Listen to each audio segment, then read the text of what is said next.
and the other team won't. You talk about that tournament, I believe Origen won. So they're coming into this match with a big morale boost, if they even needed it. Yeah, if they needed it. And taking a look at the picks and all the bans so far, we've seen Nidalee jungle, I believe, that was banned out yesterday as well. A lot of junglers feel it's very strong right now. Cassiopeia Zed aimed towards that mid laner of Senkux. He's, been great on both of those champions, so we've seen a lot of priority towards that mid lane. Yeah, that's a very interesting, because we literally just mentioned that, and they put all their remaining bans against Senkux, whereas on the other side, maybe only one of them, which is again a flex pick, was aimed at xpeke. So it's almost like Team Dignitas EU here are more confident than Origen. But even so, they have the top lane.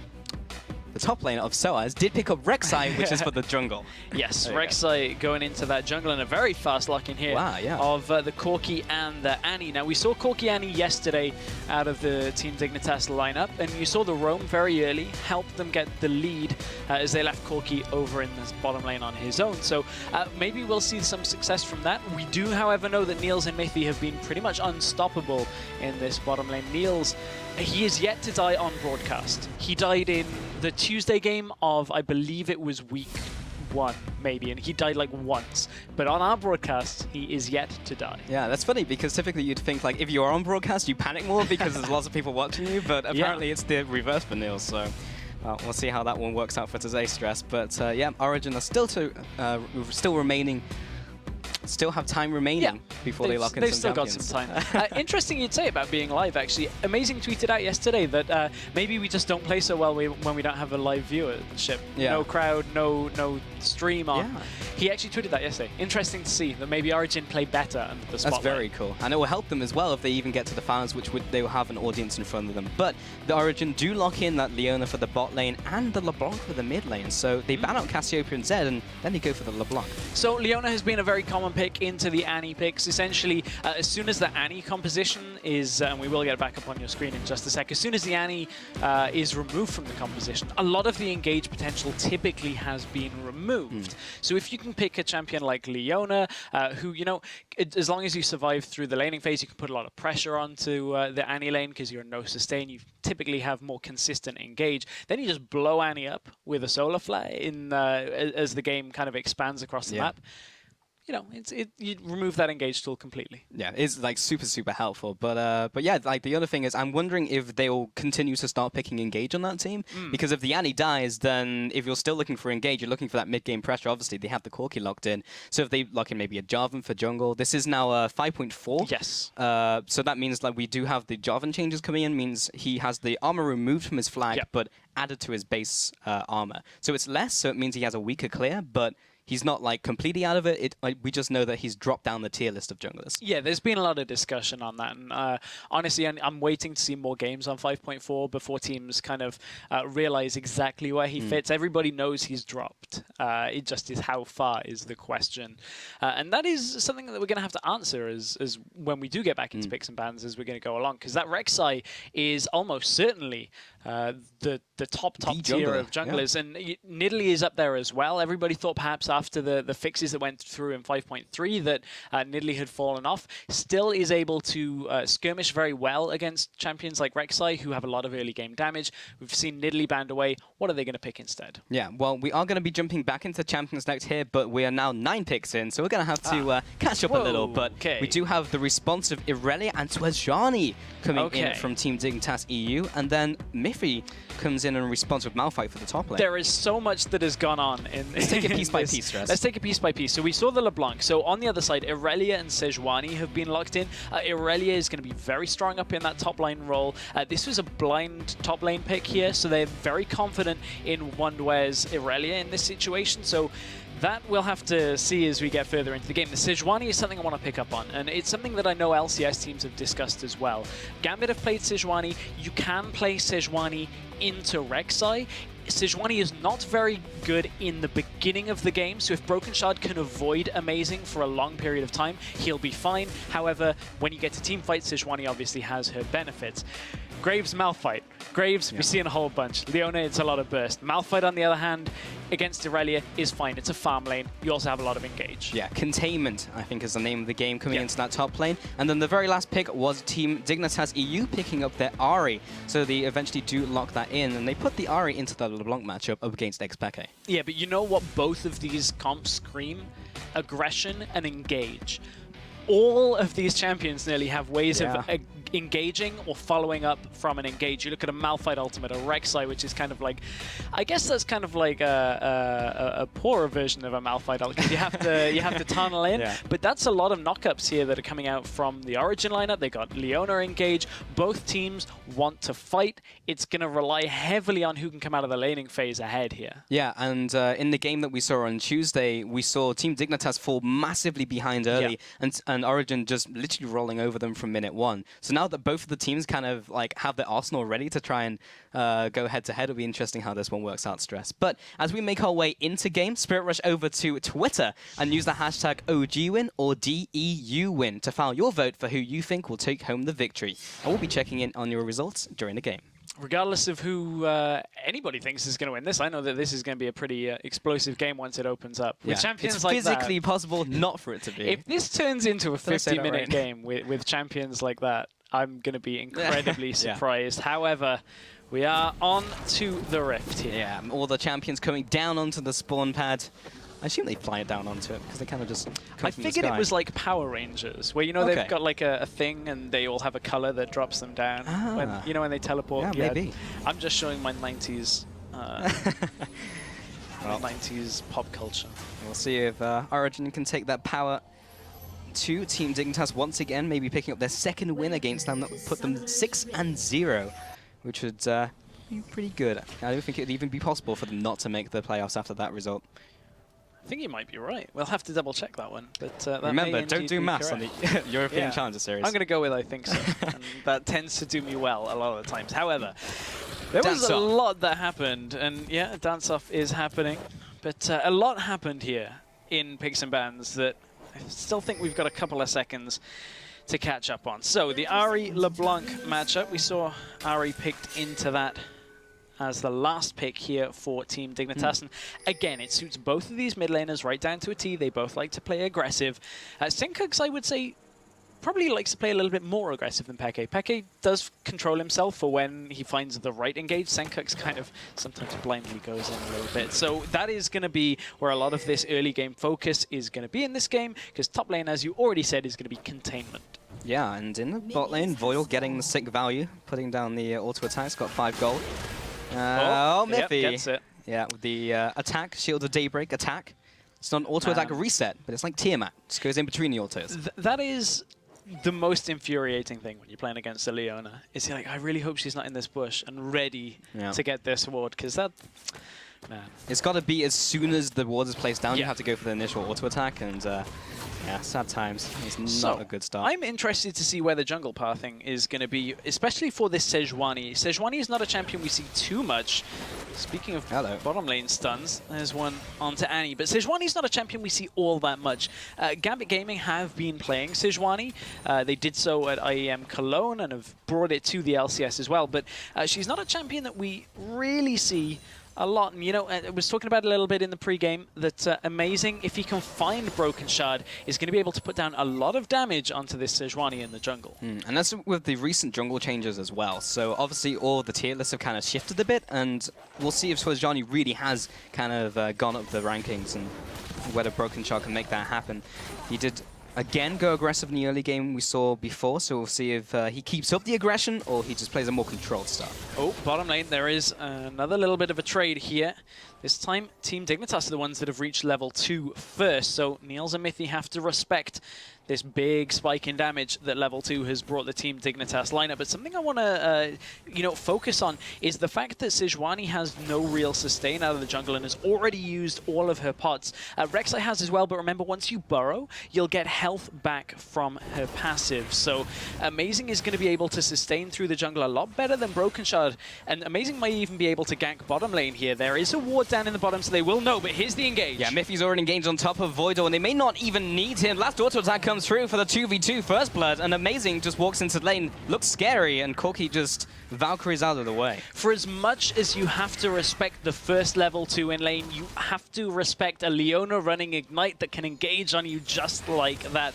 And you can see Peke's going to engage himself. Yeah, I guess the Ethereal chains down onto Sandcooks and will land a couple more autos. A nice orb of deception in response will get him some HP back. There's a Xenoblade connecting onto Kirby, and Niels will follow with the damage as well. How much does he have? Forces another Valkyrie out of him. Luckily, he doesn't burn either of his summoners, that being from Corki, so that just means he has to take a trip back to town. Yeah, it makes it very difficult as he heads back to base now, because especially in this Graves-Corki matchup, Corki should become more prominent in the match earlier on. Trinity Force is your big power spike, as opposed to Graves' 2-item spike. In this situation, Graves should be far enough ahead now to pick up maybe a pickaxe in this situation. Yes, he should, plus pots. Mid lane, there's another amount of damage here onto Peke. Yeah, lots of trading between these two mid laners, and I would typically say this is like the focal point of the match, but then we also spoke about Origen. Like, even if Peke fails in the mid lane, you've got Selaz, you've got Amazing, you've got Niels, you've got the bot lane with Miffy. Like, it's just one contingency plan that they have. I'm also looking at the items here, and Amazing has picked up the skirmishes, which we actually have been seeing in recent days as well, Stress. Yeah, we have. Typically, when you go with these jungle changes that happened in 5.4, remember now to exchange an item, it now costs extra gold, so you want to pick an item and stick on it. And this tells me that Amazing wants to get aggressive into the enemy jungle, find Broken Shard, and trade against him really heavily. And you know, I think we're going to see that as this game goes on. Amazing already showing us him invading. Yeah, call the Liam Neeson. He just wants to find him and kill him. But in the mid lane, xPeke is still trying to kill Sandcooks, not to too much avail. Miffy in the bot lane, again clearing out those wards. Voidal is not having a good time in the ward war so far. And that also means Amazing has found himself down there in the bush, and that Tremor Sense you can see pinging off. He's looking for his prey. And they are now moving forwards onto Kirby. Amazing already did burrow into Voidal, so that'll be enough to push him back for now. And Kirby moves right back to where he was, and Amazing's going to stick around. Yeah, Broken Shot, however, does have a level advantage and was looking to gank mid lane. This time he'll just take the ward away. So if Broken Shot can get himself to level 6 faster than Amazing can, he can make his impact felt pretty early on.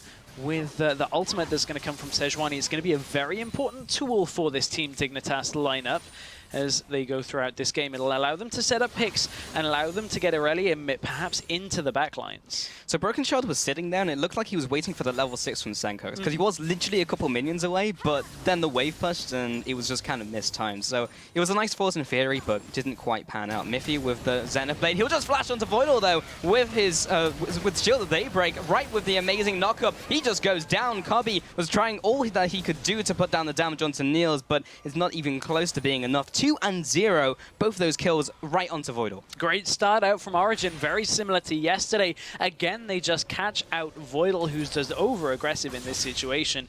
And Team Dignitas have already given a kill and assist over to Niels. We've spoken about how influential he can be. He's 47 CS to 29 up already in this Graves-Corki matchup, and this is looking good. They go again. Miffy underneath the turret is going deep, and also forces the flash from Kirby. He didn't even want to try and sit into the turret and see if he could trade it out. That is one aggressive lane, and is it working out?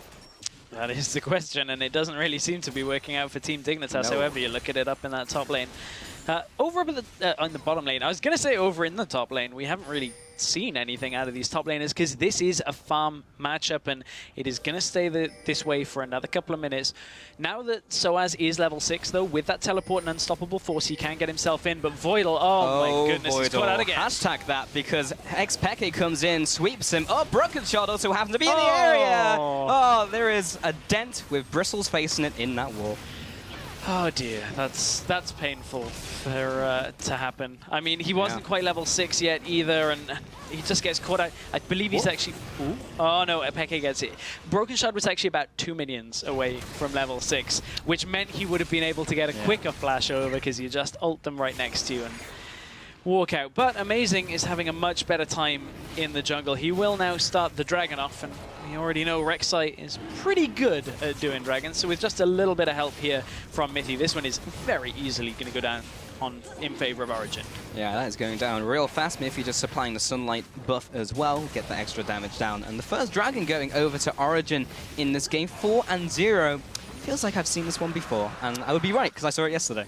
Wow, that would some premonitions there. But this is game 2. Of course, game 1 was played yesterday off broadcast, but Broken Shard trying to get his first gank of the game down.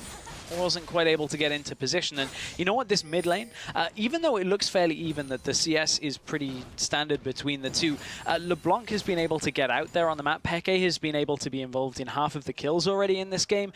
And that's something that Senkux really has to try and deal with here. He's now not got his ultimate, so he needs to try and get into other lanes somehow.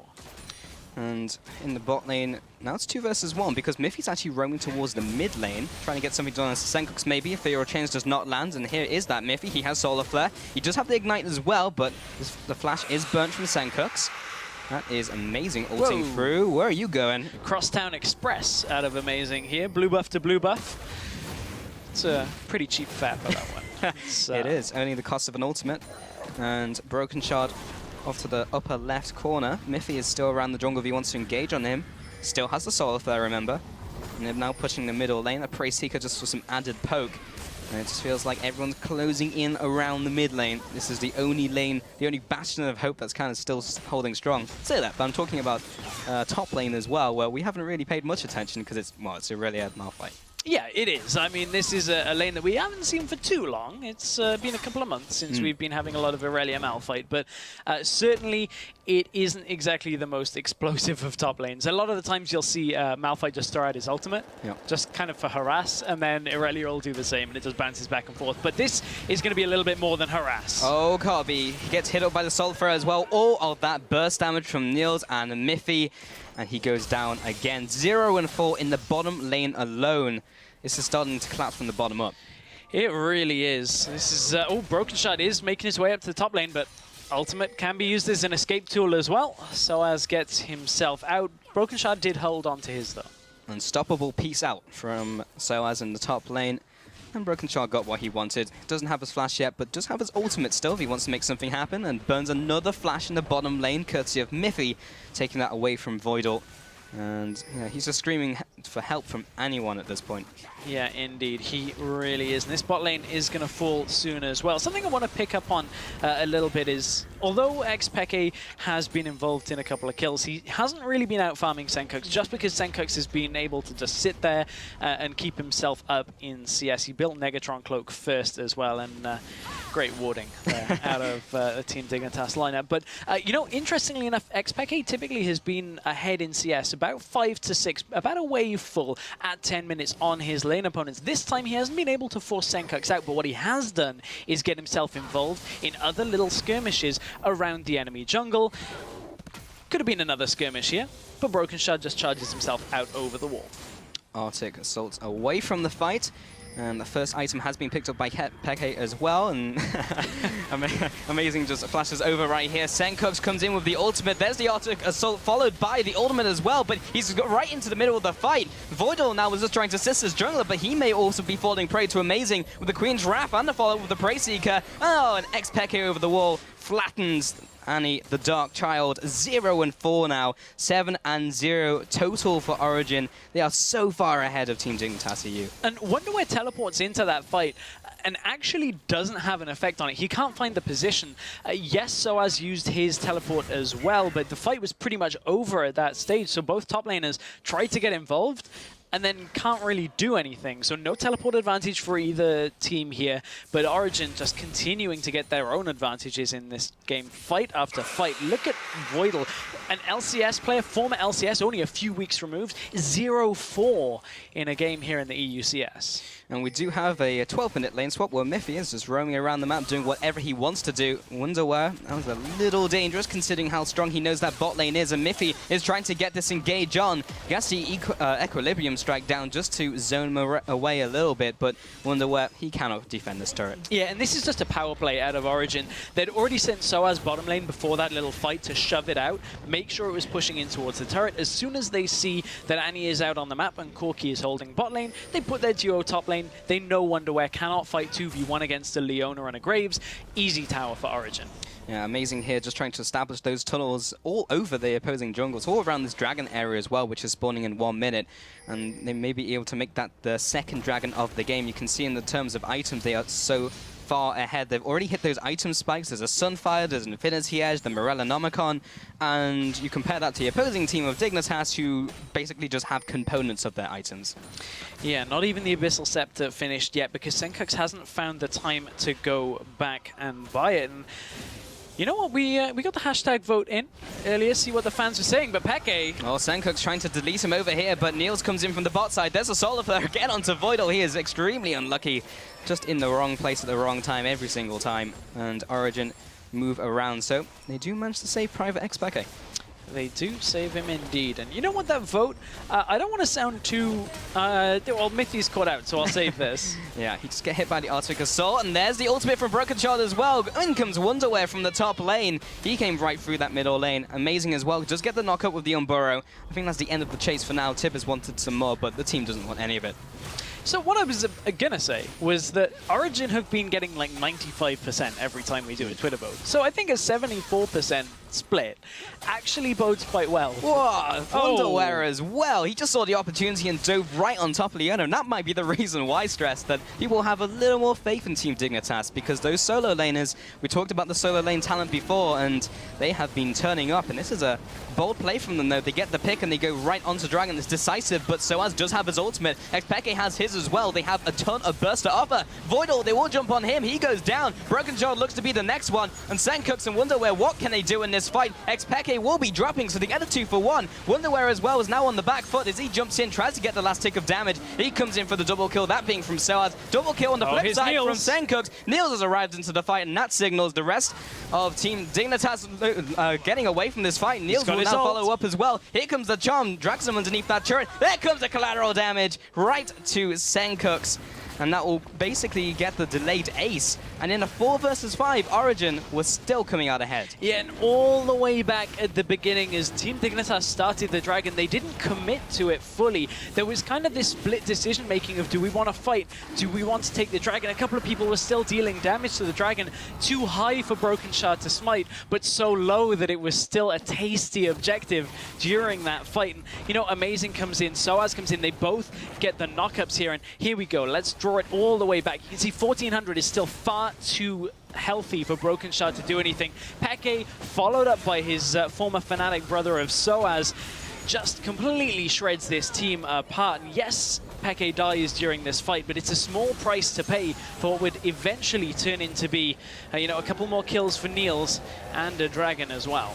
Yeah, and then once Niels arrived, it was just cleanup time. That was a fantastic collateral damage as well onto the back of Senkux as he was just trying to make his escape. Yeah, Senkux should have known that the ult was coming a little bit there. Boom, indeed. No, Team Dignitas, we just see Senkux just the tail end of his ultimate there. He's trying to maybe get a pick onto Niels in the mid lane, but they are now trying to siege this up. 3 turrets to 0, those 2 dragons now over to Origen as well. There is what would usually be the farm alarm, but this is a power play indeed. He comes in from the side. Soaz was also teleported into this one. He's looking for the perfect ultimate to happen. Broken Shard, he's dead before they even need to do anything. Miffy drops low, but they haven't got the damage onto the necessary members. Soaz, Kobe not even able to land his ultimates onto anyone. Voidal again gets popped. He's now 0 and 6. A 2 and 0. Team Dignitas just caught off guard, blindsided by Origen. And the way Origen played that, it looked like they were all there. Peke wasn't even there for the beginning of that fight. That was a 4 versus 5! And there's the Soaz ultimate. Goes right underneath the turret. Wonderwear trying to do what he can. He will get the pick onto Soaz, but not before the collateral damage comes across from Niels. He'll sweep up a couple more members. And Kobe trying to get on to Amazing as he backs off, but he just doesn't have the damage. 16 to 5. This has been a bloodbath and not the right one for Team Dignitas EU. Well, that unstoppable force caught me by surprise, and I had just thought, man, Soaz held on to it for the entire fight. So I don't know how that felt if you're on the Team Dignitas lineup as well, because Soaz showing great you know, patience in that fight. There was a spot in the fight before that he could have ulted 3 people and actually chose not to. So this time holds it, gets it under the tower, dies for it, and they actually don't get the tower. So they get a few kills and they push back Team Dignitas, but also they now have bought themselves a little bit of time to head back to the shop and buy, because I have a feeling they had a lot of gold stacked on each player. Oh yeah, Cobby just picked up his Triforce as well, and we do need to wait for everyone to go back to base, but an easily dodge rod picked up by xpeke. There's so much damage now, and the top lane as well, so as he's just so tanky. Yeah, he is, but this is one of the points that Team Dignitas have to fight at.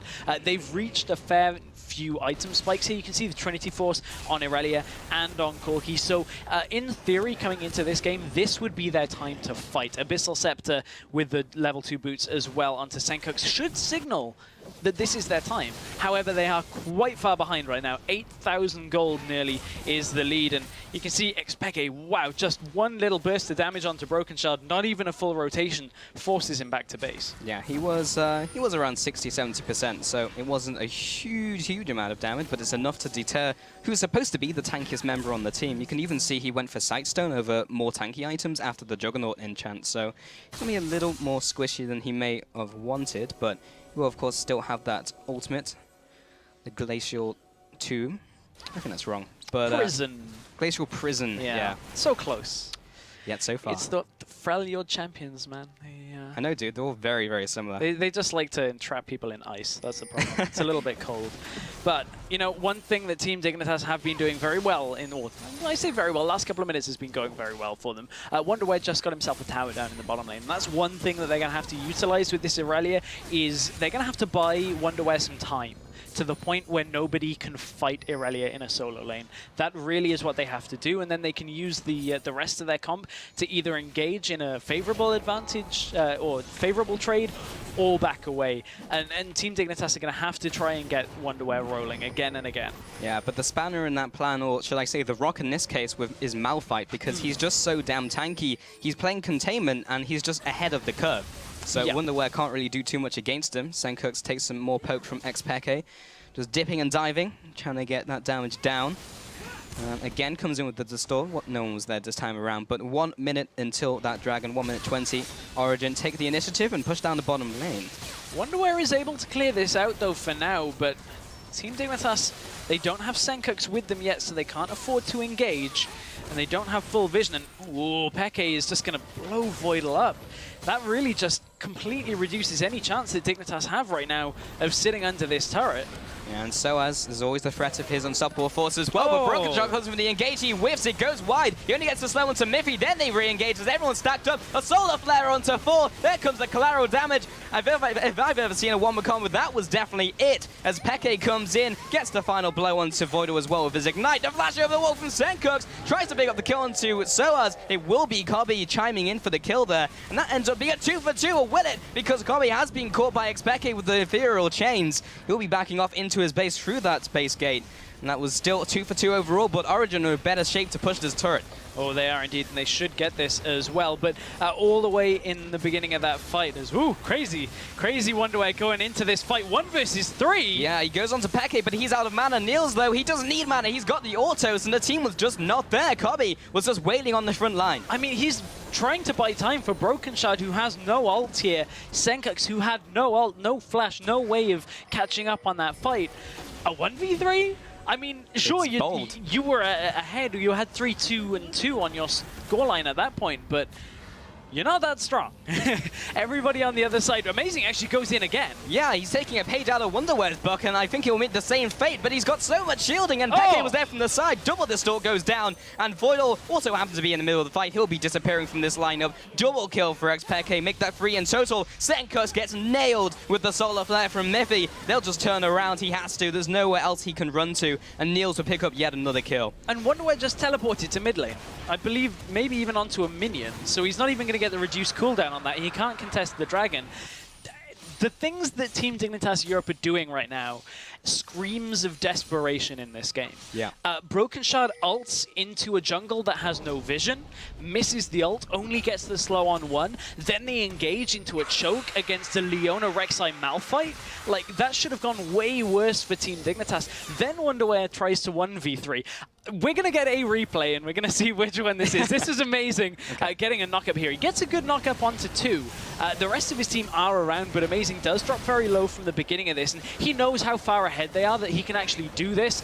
And look at the damage that comes from xpeke. Not even a chance to finish the Valkyrie there. And Mythi actually picked up Broken Shard as well. Amazing got out of this fight. Watch the minimap soon if it does stay up for this teleport onto a minion. Senkux is already dead here. You have to just give this away. And then a teleport to the minion. Unless he wants that 1v3 and thinks round 2 is going to go any better than round 1. Not sure what the decision-making behind that was. Yeah, that was just really impressive from Amazing. He just knew what his champion could do. Broken Shard comes to the engage. This time, that's the Glacial Tomb onto a couple of members, but it's not really what they need. Amazing will just pick up Broken Shard as he's just too squishy on that front line. And Mythi and Amazing, they're just walking around them. The Sharks are really just circling Dignitas at this point. I've got a way of remembering which is Tomb and which is Prison. Yeah. So Lissandra we see with the Tomb because it puts people in the grave. Okay. This time, Broken Shard's Glacial Prison hasn't really done much. Ah, smart. But Wonderwear is again jumping to minions and almost again just jumping onto the back line. It feels like Wonderwear just expects to be ahead, and he's just not. Voidor comes out with the Flash Tibbers, which immediately gets QSS'd, and there's the return fire from xpeke onto Senkux. He knows who he wants to be targeting in these fights. So, in this game, we have, I think it's 6 former LCS players. And, I mean, this has been a very scrappy game. Origen have been ahead since the very minute 1. And they look to be picking up Voidal again. Oh, it looks like curtains, and that makes him 1-9-4 in this game. Amazing comes in again for the 2-man knockup. We will be xpeke just putting in his clone to try and go for this last team fight, but Senkux comes in. He does not manage to assassinate anyone. He still has a couple Spirit Rush stacks, but I don't think he wants to go head first into them unless he can get a kill onto Niels. Wonderwear wants him, but he was able to quick draw away. And now they just swing mid lane and pick up all these inner objectives. 7-1 in objectives, 26-7. This really is the end of the line for Team Dignitas, and it's just how long is it going to take? Yeah, a couple of minutes more. At this point, you have to look at what this game has meant and you know what this does to this Team Dignitas lineup. Yes, this is the toughest opposition that they're going to have here in EUCS with the league leaders. But this is a new lineup that I'm pretty sure that Team Dignitas would hope would be putting up a better fight than this. And honestly, as Amazing comes back into the jungle, I mean, Team Dignitas, they've only taken 2 turrets in this game. They haven't been able to get Wonderwear into the solo lane for the last 10 minutes. And honestly, that's what they need to do. Well, you were right on Champions Select, Stress. It was an explosive game, but mainly from Origen, who just utilizing their composition and just doing what Team Dignitas EU do, but just better. And that has really just been the story of the game. They've just won the laning phases and just kind of did everything better than what they could possibly do, because they were going to the team fights and they were just stronger. Yeah, I mean, honestly, we said that in Champion Select. Yeah. Whoever gets ahead in the laning phase is going to take this game. Like, that is pretty much how it is going to be, just because of the way these two comps are. When one gets ahead, it is going to be exceptionally difficult for the other to get back into the game. And, you know, Irelia is one of the champions in this game that will scale very well. Yes, the rest of the champions have their own scaling and you know, can be brought into the late game and do well themselves, but they need a lot more assistance that comes out of the laning phase rather than just time. However, down on the bottom side of the map, you can see that a big part of Cobby is down clearing out waves, so Team Dignitas wanted the engage. It's Voidal getting caught again, and there's a good ultimate coming in from Broken Shard, lands onto 3, but is it going to be enough? And it looks like the answer so far is no, because there's just an unbelievable amount of damage coming out from Niels as he enters the fight. Senkux, there's collateral damage, everyone just jumping on top of him, and Wonderwear, yes, he's strong, but he's nowhere near strong enough, as Soaz is keeping up the chase. Cobby was even back to base, just getting all his health back. And yeah, this is not looking good. Man, we said it last week, you can't Fnatic Bush X Fnatic. That is not something that they are going to fall prey to very often enough. And Origen, again, looking convincing in this win over Team Dignitas. And that was a fast one. 27 minutes on the clock before they managed to finish off this game up against Team Dignitas EU. That makes them 2-0 in this week and 6-0 overall. I don't really think there are many words that can kind of describe just how strong Origen are looking right now. And I guess it kind of may feel like a broken record, but when there is just such a big difference, it's very difficult perhaps to articulate that what exactly Team Dignitas need to do. Because when we saw Team Dignitas against their opponents last week, they actually looked fairly strong. They look pretty sharp. There were decent stat lines on everybody, but you know, this week it just hasn't looked like they were there. And yes, they're a new roster. We need to give them some time. That is one thing to get that AD carry and support gelling with the rest of the lineup, but they don't have the time to gel. They've got 2 more game weeks left. Yeah, I think if anything emphasizes that point more, it's coming into this week with the roster swap up against your strongest competition and that you don't have the practice with because you've only just done the roster swap. It was, yeah, the timing was a little off and it showed in that game, really, honestly. But we need to head to a quick break and we need to head back to base because we accidentally purchased Poacher's Knife. But when we return to lane, Gamers 2 and Reason Gaming square off. Don't